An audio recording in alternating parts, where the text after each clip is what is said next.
According to a study done by the Mintel Press Office, 56% of consumers in the United States stop buying from companies that they believe to be unethical.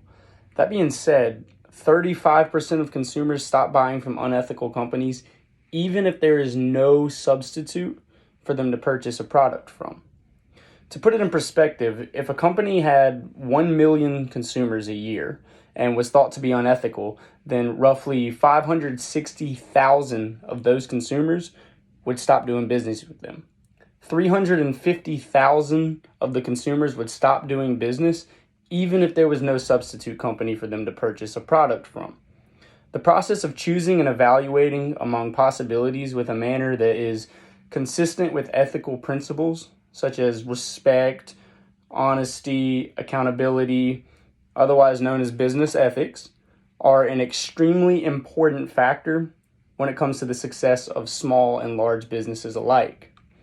Many businesses enforce business ethics not only to help their public image and to stay out of legal trouble, but to also build a strong relationship founded on trust between that specific company and its consumers.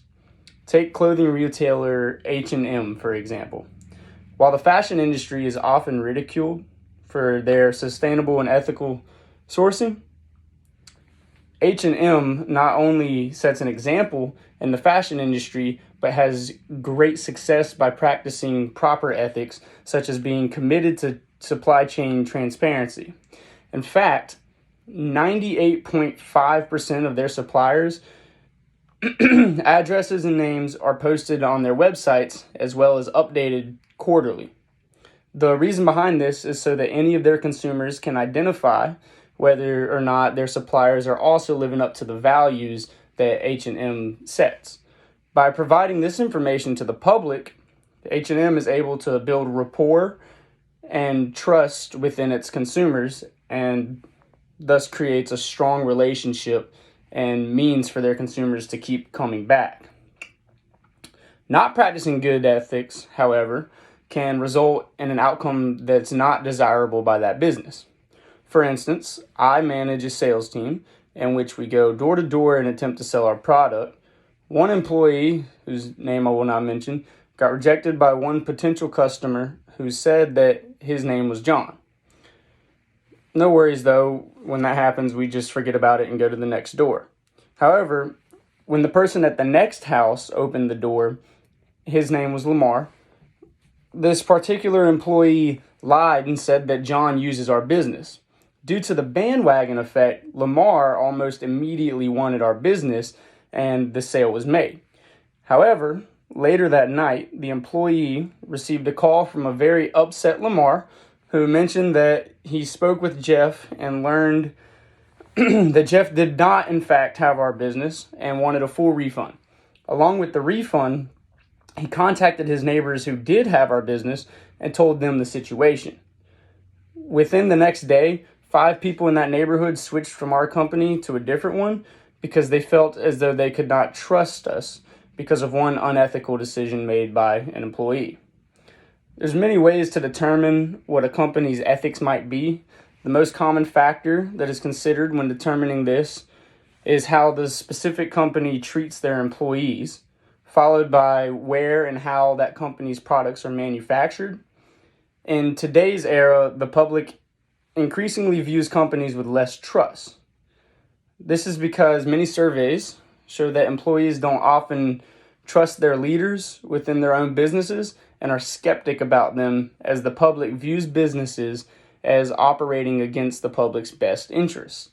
This is why establishing trust and credibility between a business and consumers is, with the practice of proper ethics, is so crucial when a business is trying to succeed. A good way to do this is to focus on the 3 C's. Competence, which is the knowledge and skills that are needed to accomplish business tasks. Approach problems and get a job done. It's often judged by a company's track record. That's the first C. Caring is the second C, which implies focusing on understanding the interest of others and in return creates a sense of community within a business as well as between that business and its consumers. For example, an effective business and its leaders would focus on our needs rather than my needs, or it would focus on your needs rather than that company or just that leader's needs, which creates trust and a mutual benefit for the consumers as well as that business overall. And lastly, the last C is character. Character is determined based on one's reputation for remaining true to commitments that they make to consumers and employees, as well as sticking to high ethical values.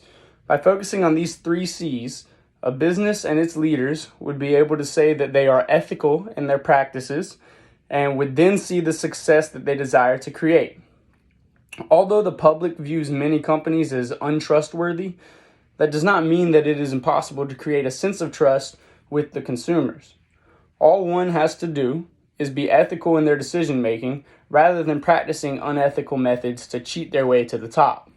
When a company has consumers, that is the consumers doing business with that company.